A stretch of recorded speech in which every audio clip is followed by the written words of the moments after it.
Saudara, kita akan belajar untuk mengetahui ya, salah satu yang paling mencolok, yang paling jelas adalah Tuhan kita adalah satu pribadi yang sangat ingin, sangat senang Dia tinggal dengan kita. Nah, kerinduan ini seringkali tidak terjawab karena kita, anak-anaknya, tidak bisa mengerti akan kerinduan itu. Dan ini sungguh luar biasa.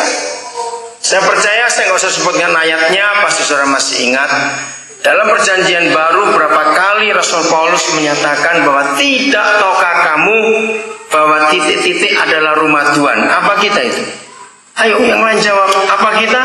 Tidak tahukah kamu bahwa titik-titik adalah rumah Tuhan. Apa itu? Tubuh kita, hati kita. Nah, saya harap setiap kita menyadari betul apa arti kata itu, firman itu. Tidak tahukah kamu bahwa tubuhmu adalah rumah Tuhan? Maaf, jangan saudara tersinggung dulu kalau saudara pernah berasal dari yang lain. Hampir semua agama di dunia ini selalu membuat rumah-rumahan untuk Tuhan mereka. Kira-kira ya atau tidak? Selalu ada tempat yang mereka jadikan ini tempat Tuhanku, dan mereka sembahyang di situ, mereka menyembah di situ. Nah, ini jelas sekali. Kalau Tuhan kita, Bapa di surga, tidak mau dibuatkan rumah-rumah. Dalam Yesaya pasal 66, Dia berkata tegas. Kita baca dulu ayat itu ya. Dia berkata dengan tegas, Yesaya 66 ayat yang pertama, kita lihat untuk membuktikan perbedaan Kristen dengan agama-agama yang lain. Dan Yesaya 66 mulai ayat 1. Yesaya 66 mulai ayat 1. Beginilah firman Yahweh, langit adalah takhtaku dan bumi adalah tumpuan kakiku. Rumah apakah yang akan kamu dirikan bagiku, dan tempat apakah yang akan jadi perhentianku? Bukankah tanganku yang membuat semuanya ini, sehingga semuanya ini terjadi? Demikianlah firman Yahweh.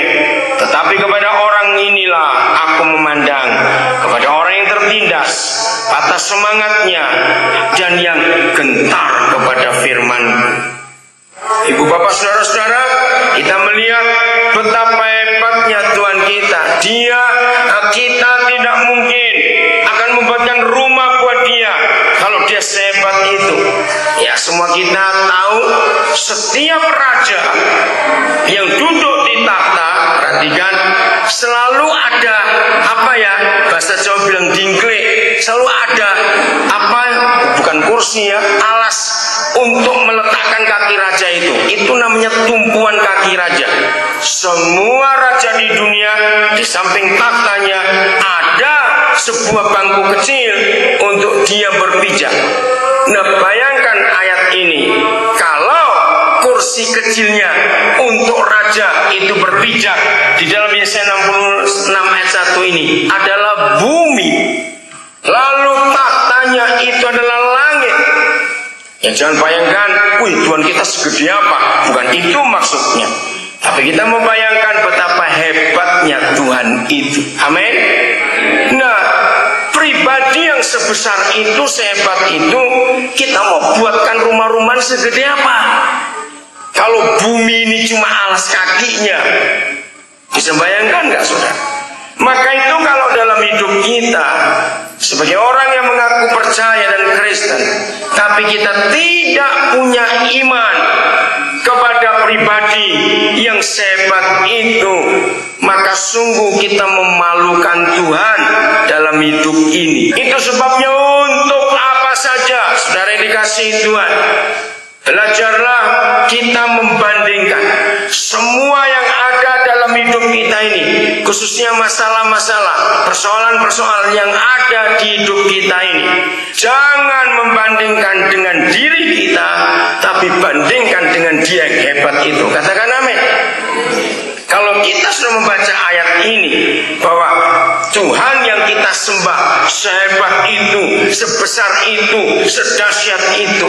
Coba bayangkan, mau persoalan sebesar apapun yang kita hadapi, hadapi, kita bandingkan dengan Dia yang luar biasa itu, persoalan kita sebesar apapun ada artinya tidak? Tidak ada. Nah, ini rahasianya yang sering kali terjadi dalam hidup kita. Perhatikan ini ya, yang sering kali terjadi dalam hidup kita. Kita sering punya masalah, baik suami istri, baik dengan tetangga, dengan teman, dengan saudara.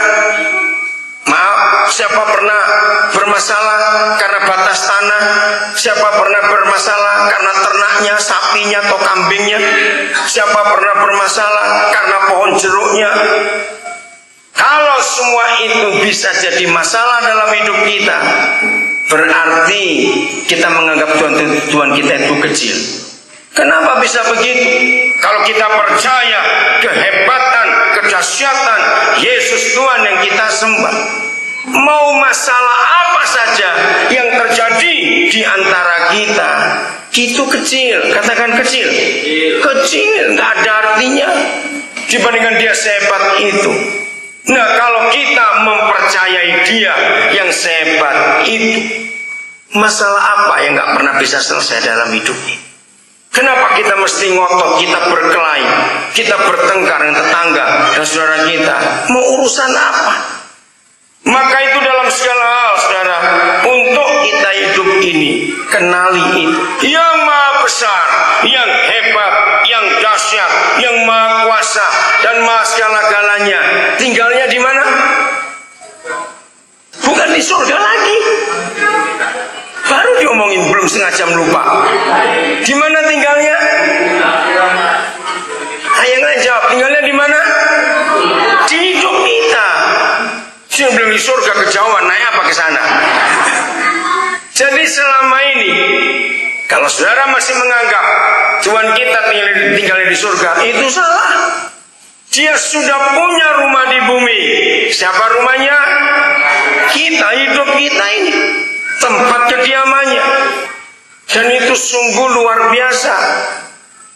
Jadi begini, kalau masih ada di antara saudara, baik suami istri, baik antar tetangga, antar saudara, antar kakak adik, yang masih bisa bertengkar karena punya masalah, berarti saudara tidak mempercayai yang di dalam diri kita itu dahsyat dan ajaib luar biasa.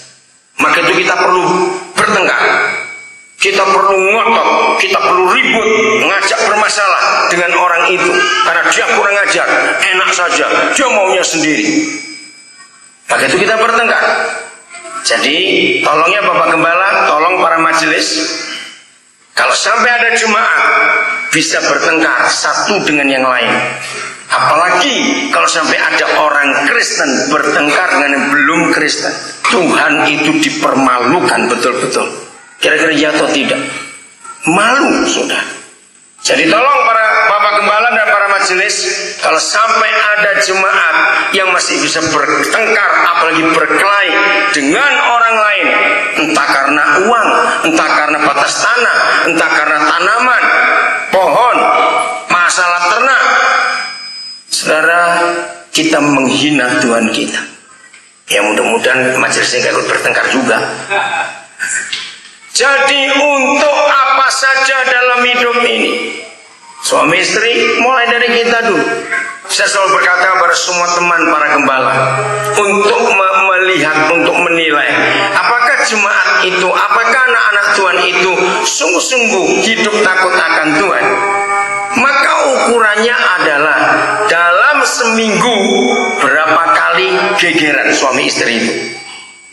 Terus setelah dihitung, oh nggak ada, seminggu ini nggak ada, 2 minggu tidak ada, hitung sebulan. Berapa kali sebulan suami istri bertengkar? Jangan bilang pendak Senin Wage, wih gawat sekali itu.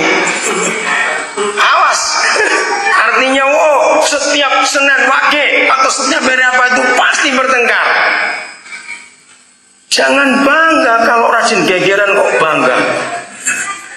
Berarti saudara bukan jadi Kristen yang benar. Sama kalau sampai suami istri rajin bertengkar karena masing-masing tidak mempercayai Tuhan itu hebat. Maka itu pakai kekuatan sendiri, kita urus semuanya sendiri. Untuk apa saja? 1 Korintus pasal 6, 1 Korintus pasal yang ke-6. Kita lihat ayat ini. Mulai ayat yang pertama. Sudah, 1 Korintus 6, mulai ayat yang pertama. Apakah ada seorang di antara kamu yang jika berselisih dengan orang lain berani mencari keadilan pada orang-orang yang tidak benar dan bukan kepada orang-orang kudus? Atau tidak tahukah kamu bahwa orang-orang kudus akan menghakimi dunia? Yang dari kudus cuma Pak Edu sekeluarga dengan Excel di sini. Dan jika penghakiman dunia berada dalam tangan kamu, tidakkah kamu sanggup untuk mengurus perkara-perkara yang tidak berarti? Saudara garis bawahi ayat 2 di kalimat tengah, bahwa orang-orang kudus akan apa? Baca, akan apa? Menghakimi dunia. Saudara, sebetulnya kalau kita hidup di dalam Tuhan dan firman itu menguasai kita pada roh, jiwa dan tubuh kita. Dengar ya, saya sampaikan ini, saya ulangi lagi. Kalau semua kita anak-anak Tuhan ini, firman kebenarannya itu menguasai seluruh roh, jiwa dan tubuh kita. Sebetulnya kita ini gak usah sekolah fakultas kuliah fakultas hukum, gak usah kuliah jadi hakim atau jadi jaksa. Otomatis kita semua adalah hakim-hakim di dunia ini. Kok nggak amin cuma berapa orang saja? Karena dunia akan kita hakimi. Hebat sekali. Belum selesai ayat 3. Tidak tahukah kamu bahwa siapa? Kita itu siapa? Loh, kita itu siapa? Saya gitu loh. Kok kita lagi? Siapa kita di sini? Saya. Kita semua akan apa? Menghakimi malaikat. Jadi saudara, orang Kristen, orang benar tidak boleh memperkarakan apa saja dengan pengadilan dunia ini. Sebab ada hakim yang adil di antara kita, namanya Yesus Kristus Tuhan. Amin. Jadi untuk urusan apa saja biarkan kita minta Dia. Terus saya lanjutkan. Jadi apalagi perkara-perkara biasa dalam hidup kita sehari-hari. Perkara-perkara biasa dalam hidup kita sehari-hari. Jadi kekristenan kita tidak dinilai berapa rajin kita beribadah. Kekristenan kita tidak dinilai berapa jam kita berdoa sehari, tidak. Tapi kekristenan kita dinilai lewat 1 Korintus 6 ini. Harusnya begini, setahun berapa kali kamu bertengkar? Bukan seminggu berapa kali. Bedanya apa? Ayo, kalau ditanya setahun berapa kali bertengkar dan seminggu berapa kali bertengkar, itu bedanya apa? Kalau seminggu sering, setahun jarang. Ya. Jadi saudara, iman kita kepada pencipta alam semesta yang jadi Bapa, jadi ayah buat kita semua karena darah Yesus yang menyucikan kita dan Dia itu tinggal di dalam kita. Nah, iman itu yang membuat kita punya nilai hidup yang berbeda dengan yang lain. Katakan amin. Dunia wajar dikit-dikit bertengkar, dikit-dikit berkelahi, dikit-dikit gegeran. Wajar. Kenapa? Karena mereka menuntut hak mereka. Tapi orang benar tidak boleh seperti itu. Katakan amin. Itulah nilai dari kekristenan kita dalam segala hal untuk hidup ini. Ayo kita hitung dari Januari sampai sekarang awal Agustus, berapa kali saudara bertengkar? Baik dengan tetangga, baik antara suami istri, baik sesama anak Tuhan. Siapa yang jualan di pasar suka tuh ribut gara-gara tempat, malu dengan orang yang bukan Kristen. Justru kita harus jadi berkat buat mereka. Jadi kalau kita tahu bahwa pencipta alam semesta itu tinggal di dalam kita, maka sikap hidup kita dalam sehari-hari kita akan jadi beda dengan yang lain. Amin. Ya, nggak usah Tuhan saja. Coba saya beri contoh. Tadi kami turun di situ, kami lihat, wih, ada mobil pejabat itu segede itu, terus plat merah lagi. Ternyata pejabatnya gembala saudara sendiri. Nah, saya mau tanya begini kepada saudara, apa bedanya mobil plat merah dengan mobil plat hitam? Yang plat kuning gak usah diomongin. Kalau ketangkap polisi, beda nggak cara polisi nanganinya? Bedanya kenapa? Kalau plat merah bagaimana? Kalau plat hitam bagaimana? Ayo cepat jawab. Bedanya apa? Apa? Ayo cepatlah jawab ini. Bedanya kalau polisi nangkap mobil plat merah dengan mobil plat hitam, bedanya apa? Sikapnya bagaimana polisi-polisi itu kalau nangkap mobil plat merah? Tanya dulu punya siapa? Betul. Yang lain? Ayo kalau saudara jadi polisinya misalnya begitu, terus ada mobil plat merah salah, saudara tangkap, beda nggak dengan cara nangkap plat hitam? Bedanya ya bedanya apa? Tanya dulu pemilihnya. Betul. Yang lain lagi? Apa? Kalau plat hitam orangnya kaya. Oh begitu. Kalau plat merah. Oh begitu Pak. Bukan itu maksudnya. Kalau plat merah, kalau plat hitam pasti mobilnya itu orang kaya. Kalau plat merah belum tentu karena milik pemerintah tidak dibayar. Bukan itu yang saya maksudkan. Wibawa, betul enggak? Antara plat merah dan plat hitam ada beda wibawa tidak? Betul Pak, maksud itu betul memang. Maka itu banyak mobil plat merah cepat rusak karena nggak ikut punya, saya nanya pakai geradakan. Tapi bukan itu yang saya tanyakan. Oke, saya kembali. Beda tidak mobil itu wibawanya kalau plat merah dan plat hitam? Itu yang saya maksud. Beda wibawa tidak? Ya, mana lebih berwibawa? Pasti plat merah karena milik pemerintah. Nah saudara bayangkan, cuma plat saja, toh kita masing-masing bisa buat cat sendiri kan bisa. Loh, boleh gak saya ngomong itu? Buat aja plat merah sendiri. Nah, kalau cuma beda warna saja bisa beda wibawa. Betapa jahat dan kurang ajarnya kita kalau kita ini anak-anak Tuhan, anak-anak pencipta alam semesta, lalu Dia tinggal di dalam kita karena Yesus yang menebus dan menyelamatkan kita. Lalu wibawa kita wibawa pasaran. Berarti kata itu. Kalau kita ada apa-apa, wah kita pakai kekuatan kita. Malu. Mana wibawa Tuhan dalam hidup kita? Jadi kalau kita sudah tahu 1 Korintus 6 bahwa kita ini ditentukan menghakimi dunia dan menghakimi para malaikat. Wow, masa perkara-perkara sepele dalam hidup kita sehari-hari kita nggak sanggup mengatasinya? Siapa yang di dalam kita lebih besar daripada siapapun juga. Amin. 1 Yohanes pasal yang keempat. Ini yang kita perlu tahu. Ayat yang ke-4 dan 5. Perhatikan, ini janji yang luar biasa. 1 Yohanes 4 ayat 4 dan 5. Kamu berasal dari surga, dari Tuhan. Saya ulangi. Kalimat pertama ini saja sudah menjelaskan siapa kita. Kamu berasal dari surga, dari Tuhan, bukan dari pasar Kalibobo. Ingat itu. Betul? Saya tanya kecil saja.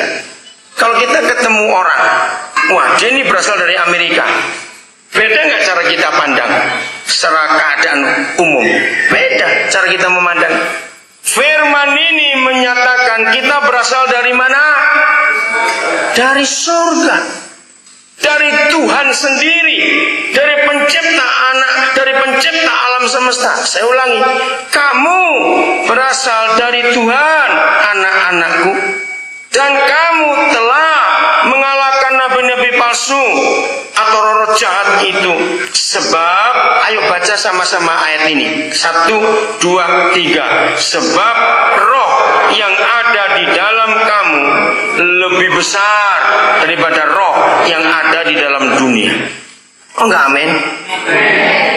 Jadi yang di dalam kita ini lebih besar daripada kekuatan dan roh apapun juga. Ini janji yang luar biasa. Coba ya, semua kata kamu di ayat 4 saudara ganti dengan nama sendiri. Awas jangan sampai ada yang lupa namanya sendiri siapa. Kawat gak usah lupa namanya sendiri. Ingat, jadi gini bacanya ya. Daniel atau Soeharto atau Norma siapa? Ya, berasal dari Tuhan. Dan sebut nama sendiri telah mengalahkan nabi-nabi palsu. Ngerti bacanya? 1, 2, 3.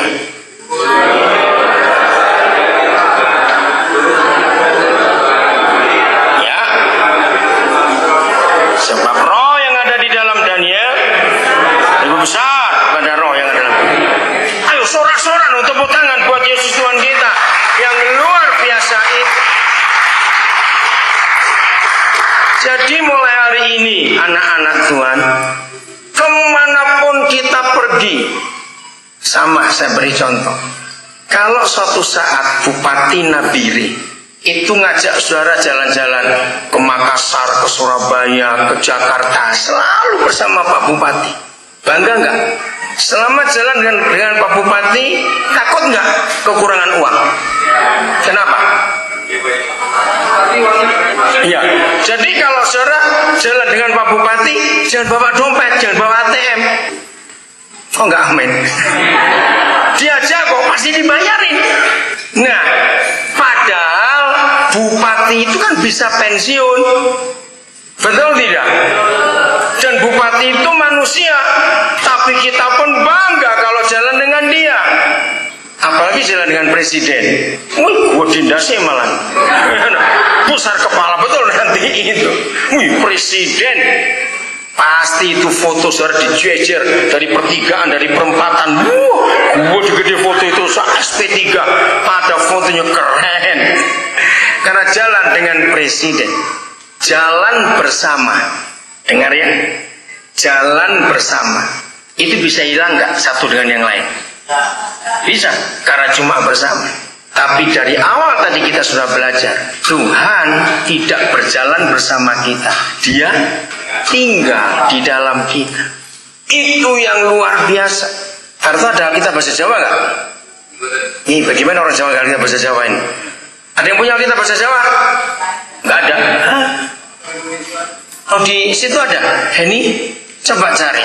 Nah, di antara semua Alkitab, bahasa apa saja yang saya ngerti bahasanya, saya kagum dengan bahasa Jawa tentang terjemahan Immanuel. Coba cari Matius 1 ayat 23. Di dalam bahasa Jawa, Immanuel itu satu-satunya terjemahan yang paling tepat. Kalau semua terjemahan bahasa Inggris, bahasa Belanda, ini fotonya siapa? Bahasa apa saja, itu hanya beserta, Tuhan beserta, Tuhan beserta. Tapi bahasa Jawa ditulis Gusti Nunggil kelayan kita. Tuhan itu manunggal, bersatu dengan kita. Nah itu dia. Oh bagus, ini masih terjemahan lama, bukan baru. Matius 1, 23. Oh baru tahu sekarang di situ ada. Kamu pakai program apa itu, Bu? Bajumu sudah kembaran berdua. Wah hebat. 23. Jadi siap-siap jemaat TPS 3 mantu lagi nanti tahun ini. Habis anak yang bakar dia ada lagi yang mau menikah. Mana? Matius 1 ayat 23. Coba 20 stop. Bakal ono prawan bobot sarta babar putra kakung kang bakal dinamake Immanuel. Immanuel kuwi basa Ibrani, tegese Gusti Nunggil karo kita. Katakan amin, saudara. Ini terjemahan yang paling tepat. Tuhan itu menyatu dengan kita semuanya. Tidak ada terjemahan lain yang saya pernah ketemu. Gusti Nunggil kalian kita karo kita. Gak ada yang amin tuh, aku gak suka cita. Ayo, gini aja, susah bener jajang ngomongi. Apa yang terjadi dengan jemaat SP3 kalau gubernur Papua nelpon, aku mau nginep semalam aja di salah satu rumah warga SP3. Kira-kira bagaimana? Bukan cuma senang, bangga bukan? Nah nginep cuma semalam saja. Rasanya luar biasa. Tapi ini pencipta alam semesta tinggal dengan kita terus menerus. seumur hidup kita. Andanya ya digedek bagus itu. Saudara, bagaimana reaksi hidup kita kalau kita tahu firman ini bahwa dia tinggal bersama kita? Gusti ngunggil karo kita, tinggal serumah jadi satu dengan kita, dan itu hebat sekali. Maka itu kalau kita melihat ini hebat. Coba carikan bahasa Jawanya di 1 Korintus 6. Kita mau lihat menghakimi dunia dan menghakimi para malaikat. Dia nulisnya apa? 1 Korintus pasal 6. 1 Korintus 6 ayat 2 dan 3. 1 Korintus pasal 6, 2 dan 3. Ya, apa kowe ora ngerti yen umat Gusti kuwi bakal ngadili jagat iki? Wow. Saudara, mengadili alam semesta ini. Menawa kowe bakal ngadili jagat iki, apa kowe ora bisa ngadili perkara-perkara sing sepele mau? Apa kowe padha ora ngerti yen kita iki bakal ngadili para malaikat? Apa meneh perkara-perkara sing magepokan karo urip ing sedina-dina iki. Saudara bayangkan, hal-hal kecil dalam hidup sehari-hari kita itu jangan kita jadikan besar. Saya ulang lagi, dengar. Hal-hal kecil dalam hidup kita sehari-hari jangan dibesarkan. Katakan amin. Sebab posisi kita itu sangat hebat karena janjinya yang luar biasa itu. Jadi mulai hari ini jangan ada yang pernah takut lagi untuk melangkah bersama dengan Tuhan kita yang luar biasa itu. Amin. Lakukan semuanya dengan penuh keberanian. Sama seperti kalau kita berjalan dengan seorang bupati, kita gak akan takut apapun juga karena ada bupati di samping kita. Sekarang bukan cuma bupati, bukan gubernur, bukan presiden, tapi pencipta alam semesta tinggal dengan kita. Maka kemanapun kita pergi, ada kekuatan yang hebat sekali, ada kuasa yang luar biasa.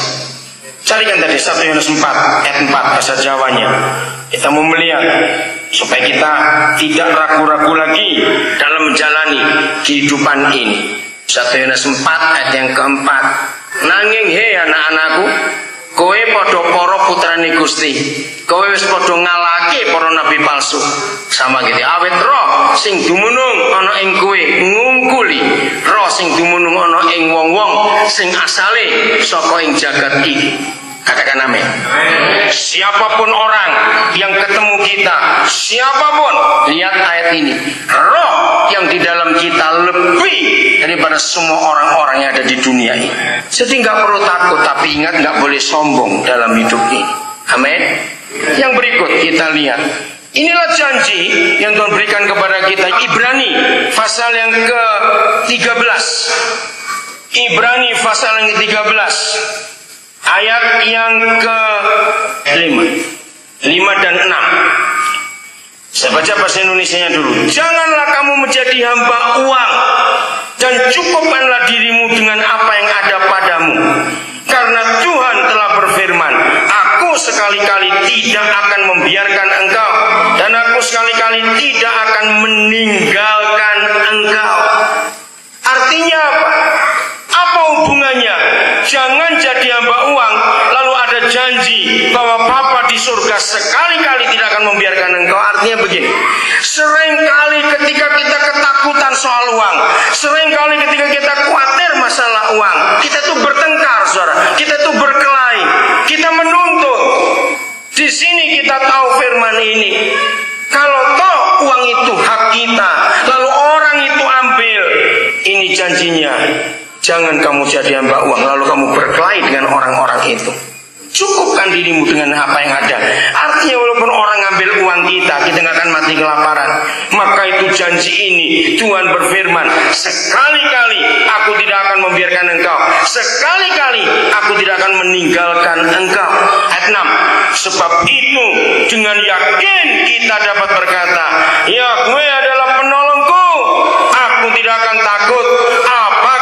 Yang dapat dilakukan manusia terhadap aku. Jadi ketika orang menipu kita, ketika orang mencuri uang kita dan seterusnya, jangan pernah berkelahi dengan orang itu.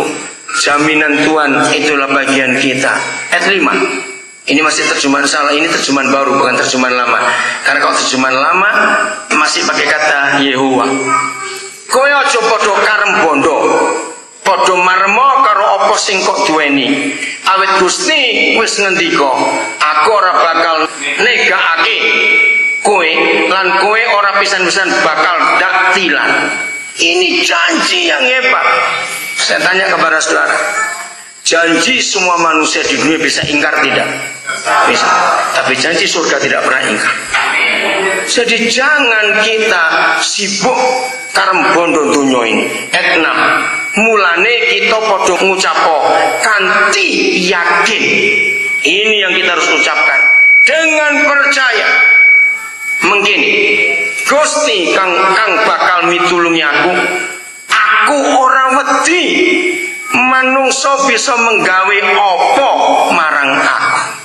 Hebat gak kalau kita bisa berkata seperti itu? Apa yang bisa dibuat manusia atas aku? Kalau Tuhan itu jadi bagianku.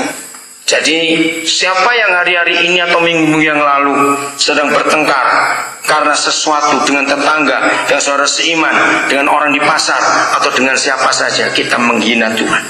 Hiduplah dalam perdamaian dengan siapa saja, maka kebahagiaan akan nyata ada di bagian kita semuanya. Amin saudara. Suami istri periksa diri kita. Kalau kita rajin bertengkar di rumah saudara, anak-anak yang menderita.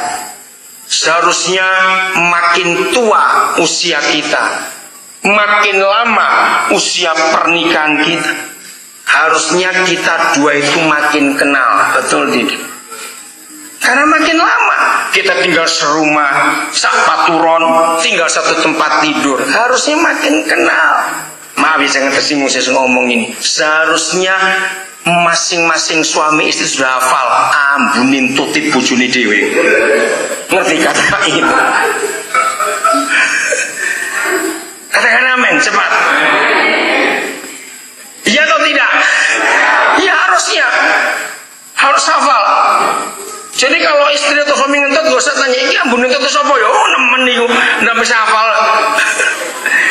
Karena kita semakin dekat, kita makin menyatu. Nah bayangkan kalau makin tua umur kita, makin lama usia pernikahan kita, makin tua, makin pinter gegeran. Malu sama kucing, tahu nggak? Harusnya kita makin lama makin kenal. Amin.